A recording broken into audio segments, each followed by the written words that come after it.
አመቱን ሙሉ ቢያንስ ያልታወቁ በራሪ አካላት 1500 ጊዜ ታይተዋል። 3 አንጸባራቂ የሚያበሩ የሚሽከረከሩ ነገሮች በጃፓን ሰማይ ላይ ታይተዋል። ታዲያ እነዚህ ምንድናቸው? ሩሲያ ላይ ታየ። ደግሞ ስዊድን እንደዚሁ መታየቱን የነሱ ታሪክ በጊዜው መዝግቦ አኑሯልና 8 የሚደርሱ የማይታወቁ በራሪ አካላት በዋይት ሃውስ ቤተመንግስት ላይ መብረራቸው ደግሞ በጊዜው ተዘግቧል። እነዚህ በራሪ አካላት ምንድናቸው?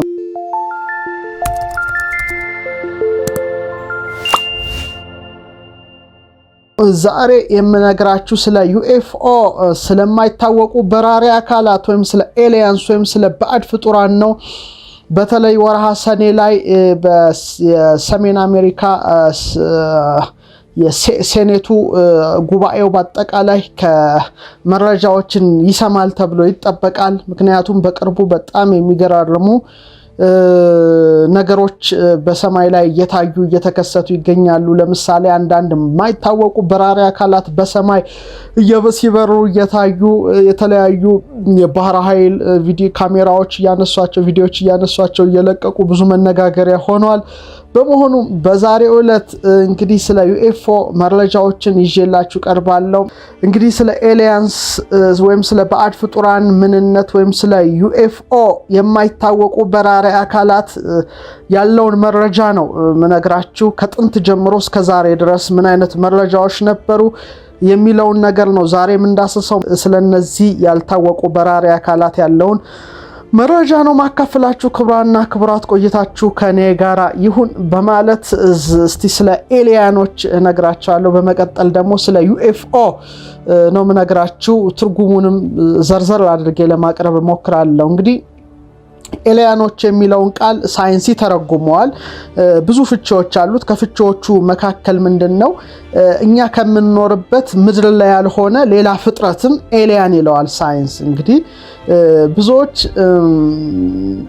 ኤሊያኖች አሉ የሉም የሚለውን ክርክር ላይ አለ። እሱም በኋላ መጣበታለሁ። ነገር ግን ምድር ላይ ያልሆነ ፍጥረትን ሁሉ ሌላ ፍጥረት ወይም ኤሊያን በማለት ይጠራዋል። ሌላም ደግሞ ለምሳሌ አንድ ሀገር ውስጥ የሚኖር አንድ የውጭ ዜጋ ኤሊያን ሊባል ይችላል፣ ዜግነት ካልተሰጠው ማለት ነው። አሁን ግን በደንብ አድርግ የምናየው ከምድር ውጪ ስላሉ ባዕድ ፍጡራን ነው። ዛሬ የምንዳስስላችሁ በርካታ ዘገባዎች ተዘግበዋል። ከመቼ ጀምሮ ነው እየመጡ ምድርን ይጎበኟት የነበረው የሚለውን በርካታ ሰዎች የተለያየ ጥናቶችን በተለያየ ጊዜ ያቀርባሉ። እነዛን ሁሉ ነው የምንዳስስላችሁ። እንግዲህ በሳይንሱ አተረጓጎም የኤሊያን ፍጥረታት የሚባሉት ባለ አንድ ህዋስ ከሆኑት ከፕራክቶሪዮስ ከሚባሉት ጀምረው እጅግ በልጠው ከሰው ልጆችም እጅግ በልጠው በተራቀቀ ቴክኖሎጂ ውስጥ ያሉትን ጭምር ያካትት ነው የሚል የሳይንሳዊ እሳቤ ወይም የሳይንሳዊ ገለጻ አለ። ዩኤፍኦ ደግሞ ያልታወቁ በራሪ አካላት ደግሞ በሰማይ ላይ የሚበር ነገር ምድራችን ወይም ሰዎች ከሰሯቸው የበራሪ አካላት በተለየ በሌሎች አካላት የሚዘወር ወይም እንግዳ የሆነ ነገር ሁሉ ዩኤፍኦ በመባል ይታወቃል።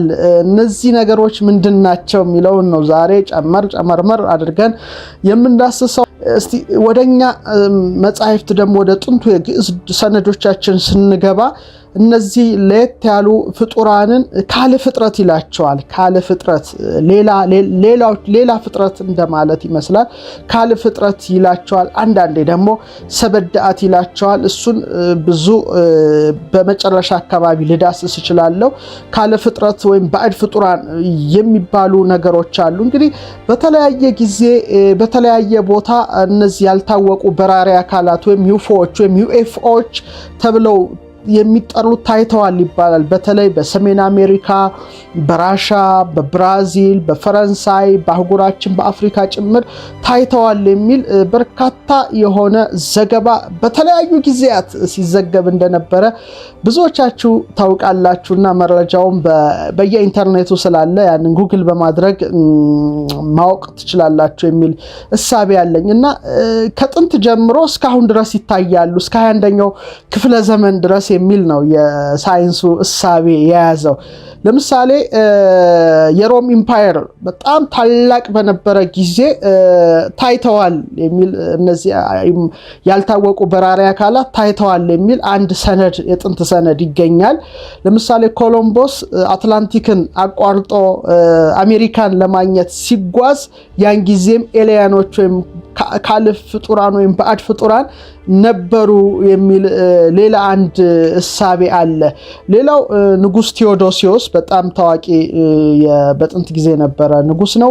ከክርስቶስ ልደት በኋላ በተለይ በ393 አካባቢ ዓመተ ምህረት ላይ ሮም ላይ በነገሰ ጊዜ በዚያ ወቅት ትልቅ አንጸባራቂ የሆነ የብርሃን ሉል ትንንሽ ሉሎችን አስከትሎ በዛ ሰማይ ላይ ሲሽከረከር ታይቷል ይባላል እና ይሄ ያልታወቀ በራሪ አካል ብሎ ሳይንስ እስካሁን ድረስ የሚያነሳው ነው።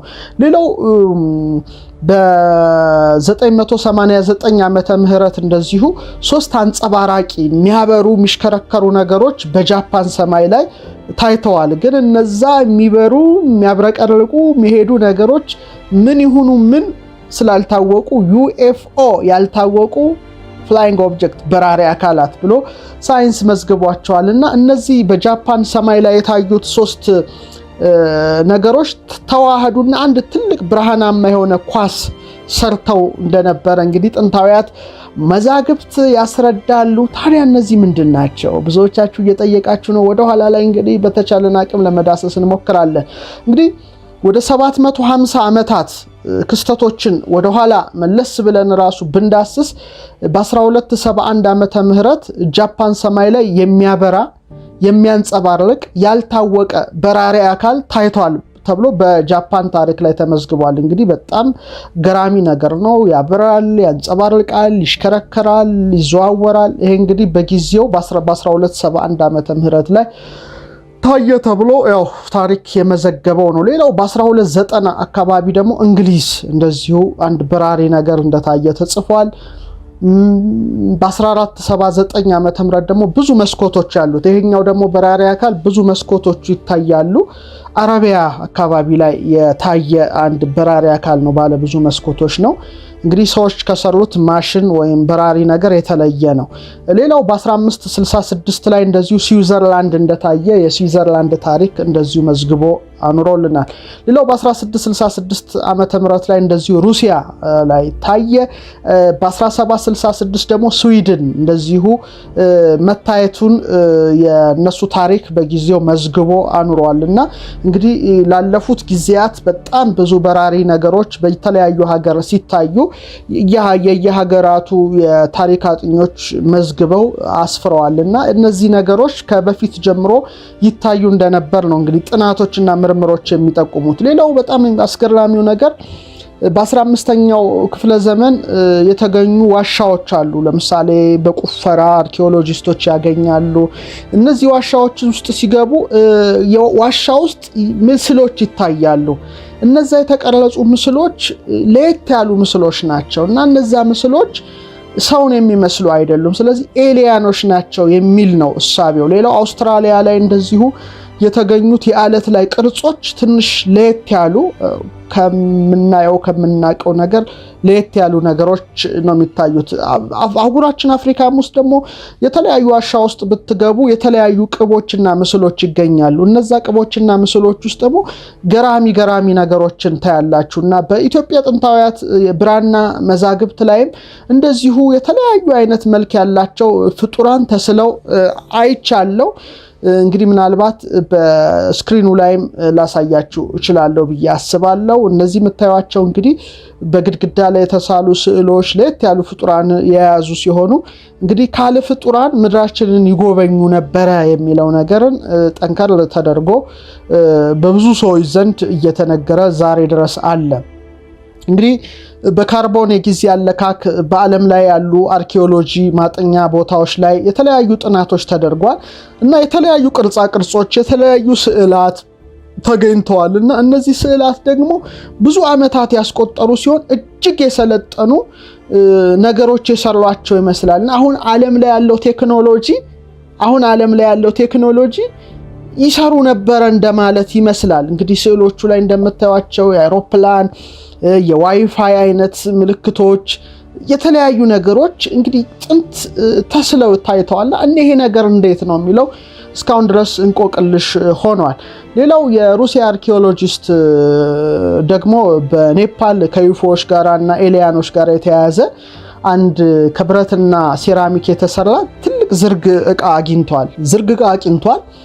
ይሄ እንግዲህ በጣም ጥንታዊ ነውና የተሰራው በሰዎች አይደለም ወደሚል እሳቤ ነው እንግዲህ ሄደው።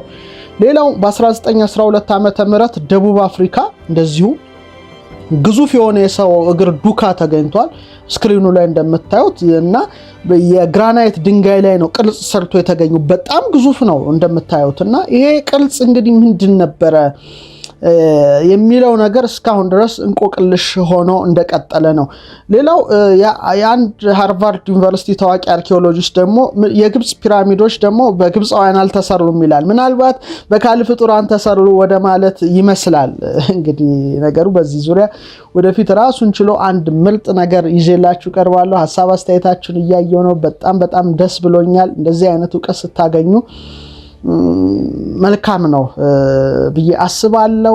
ሌላው አሁን በ20ኛውና በ21ኛው ክፍለ ዘመን ወዳሉት መረጃዎች ነው መመጣላችሁ። እንግዲህ እነዚህ በፊት የነበሩ መረጃዎች ናቸው።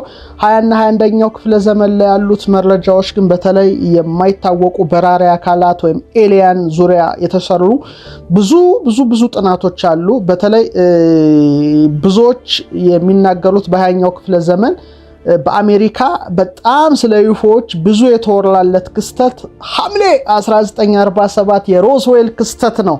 የሮስዌል ክስተት እጅግ ገራሚው ነው። በቃ በዩኤፍኦ ታሪክ ወይም በኤሊያን ታሪክ ብዙ የተባለለት ይመስለኛል። 1947 ላይ ሮስዌል ከተማ አቅራቢያ በረሃ ውስጥ አንድ የማይታወቅ በራሪ አካል ተከሰከሰ ነው የተባለው። ያ በራሪ ዲስክ በአካባቢው ተገኘ የሚል ዜና በከፍተኛ ሁኔታ ምድራችን ላይ የተናፈሰበት ጊዜ ነበረ እና በጣም ከፍተኛ የሆነ የዩኤፍኦ ምልከታ ተደረገ ነው የሚባለው እና የሮዝዌል ክስተት ብዙ ዜና ተሰርቶበታል። ግን በጣም ከባድ የሆነው ነገር ምንድን ነው? ከዚህ ወድቆ ከተከሰከሰው ዲስክ መሳይ በራሪ አካል ውስጥ ኤሊያን ወይም ባዕድ ፍጡር በአሜሪካ አየር ኃይሎች ተይዟል የሚለው ዜና ደግሞ በጣም በጊዜው ጎልቶ ነው የወጣውና ይህን ምስጢር ደግሞ በወቅቱ በከፍተኛ ማዕረግ ውስጥ ያሉ ወታደራዊ መሪዎች ከፕሬዝዳንት ውጪ የሚያውቀው እንደሌለ ቶፕ ሴክሬት እንደሆነ በጣም ከፍተኛ በምስጢር የተያዘ እንደሆነ በጊዜው ተነገረ። ነገር ግን እስካሁን የሮስዌል ጉዳይ እንቆቅልሽ ሆኖ እንትን ብሏልና ስለ ሮስዌል ብዙ ዩቲዩብ ተሰርቷል። ጉግል አድርጋችሁ እንድታዩ ፈልጋለሁና ያ በጣም አስገራሚ ነው። አንድ ካል ፍጥረት ተያዘ። እንግዲህ ያስቡት እስቲ በራሪ ዲስክ ተከስክሶ የማይታወቅና ይሄ በጣም አስገራሚው በጊዜው የተነገረ አንድ አስገራሚ ነገር ነው እና ብዙ የተወራለት ዓመት ነው። በቃ 1947 በተለይ ኬኔዝ አርኖልድ የተባለ የንግድ ሰው የራሱን አውሮፕላን እያበረረ ወደ ዋሽንግተን በሚሄድበት ጊዜ በተለይ ሬነር በሚባል ተራራ አካባቢ በፍጥነት የሚበሩ ዲስክ ቅርጽ ያላቸው ዩኤፍኦዎችን ዲስክ ቅርጽ ናቸው ይበራሉ።